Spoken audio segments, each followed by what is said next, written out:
we came to this track, second race with this guy, ran 330 miles per hour, and you know, pretty impressive.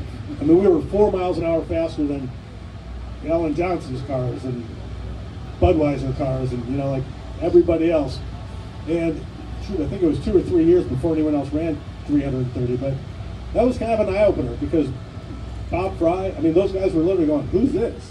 I mean, I was like, who's this? You know, nobody knew, we were new.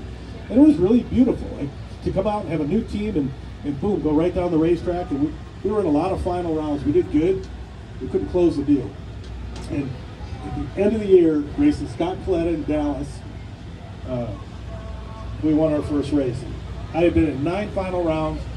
It was the 9th time I was getting my butt kicked in a final round. I could see him, which in a fuel car, they got to be out of car length on you to see out the windows. And I could see him, and I'm like, really? You know, again? But then you're getting used to it. John Force went to 9 finals. Like, you're just getting used to getting beat. And then his car disappeared, and I remember going like this, like as he went away, and almost drove over. That they're so fast that if you look to the left, you're going to drive left, you know. And I won the first race. We had the points lead, and we ended up winning 1 race, winning a championship. I had a trophy room built at a 1,300 square foot house in Park Ridge, Illinois. It had a basement, and I had wall-to-wall trophy show built. It had 1 trophy and 1 championship trophy and a couple of helmets, and it fit on, you know, the whole wall. It was the foundation of the house, wall to wall. Later in life, it fit in my son's bedroom. You know, it just was, it was a process that took 30 years of growing, but I kept it just because, and it's still, when I sold the last house, I asked him, I said, every now and then I'm going to give you a call, I want to make sure this trophy shelf stays in here. It's built in for this place. And from that moment on, we lived a pretty darn good life. You know, I mean, that was an amazing start to a year of figuring out who you were, a new team, to going on the next year, leading the points, battling with Selzy. We were back and forth within 30 points, and then the rear wing comes off. I fly over a wall at, you know, 330 miles an hour. And the car disintegrates and pretty much cost the championship. Were we going to win it? I still finished number 2. Shattered my leg, broke my fingers, you know, and that's when you go, okay, we're going to come up with some new safety things. So from that moment on, we were always developing. But that being said, NHRA, Top Fuel, Funny Car, Pro Stock, we've always been developing. We're always coming up with a better way to brake, better way to leave, faster system, safer system, you know, really what racing was built for. Give me another question. Who would you consider some of your toughest opponents? Dixon, Selzy at the time. We had battles. It evolved, you know, like the first year in '99, there were 10 drivers in Indy.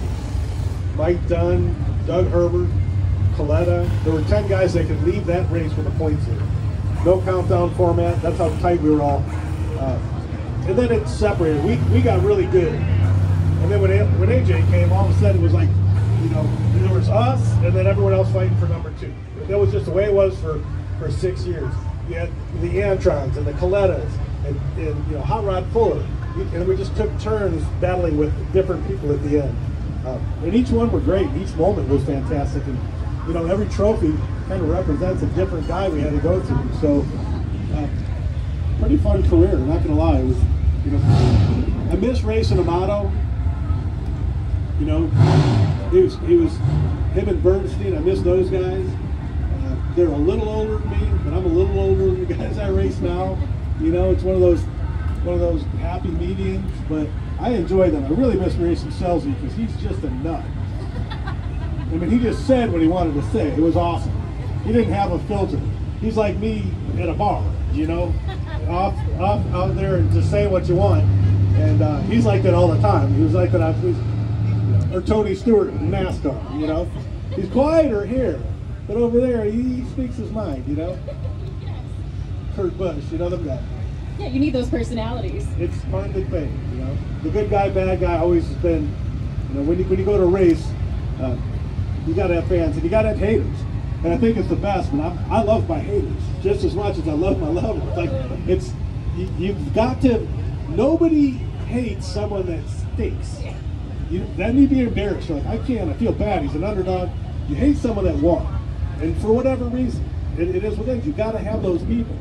And it's so pleasant to make them angry by winning, because you know it bothers them. And it's like, I don't want to bother them. I really want to feed my family and supply my team with a championship driver. But if it pisses you off and you're a hater, so be it, you know? Also my job. It does come with it. Part of the gig. It is part of the gig.